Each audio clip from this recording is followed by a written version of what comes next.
repurchases, some of the mechanics of dividends, and some comparisons of repurchases to paying cash dividends. So what types of dividends do we have? Well, if we're talking about cash dividend payments to common shareholders, we really distinguish three types. Regular dividends, this is when the board of directors declares their regular quarterly dividend. We could have a special dividend if the firm has accumulated a lot of cash and they want to return some of that cash to equity holders, but they don't want to signal that they're going to pay this amount on and on and on.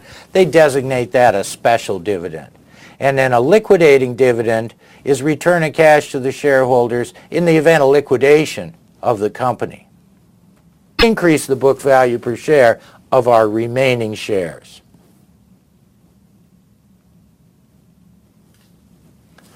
So, how do we compare the two? Well, if the tax treatment and the information effects are the same, so there's no difference in the way dividends and capital gains are taxed, and there's no differential information effects of declaring a cash dividend versus announcing a repurchase, then the effects are the same. Take a look at an example here with a stock price of 30 and 10,000 shares outstanding. We want to decide, well, what's the difference between paying a $3 a share cash dividend for $30,000 or spending that $30,000 to repurchase shares? Well, we'll see, no matter which way we do this, and it's pretty straightforward.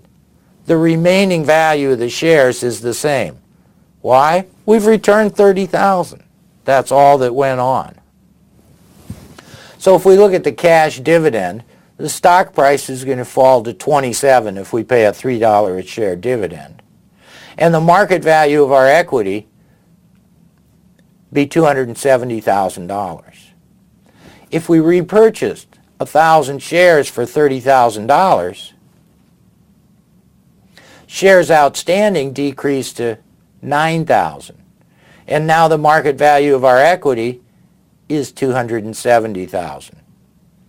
So the market value of the equity has decreased by the amount of cash that went out in either case.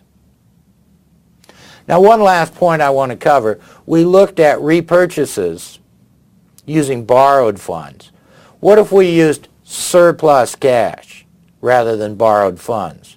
Well, typically, the cost to us in terms of opportunity cost would just be the interest foregone on that cash or cash equivalents that we're holding.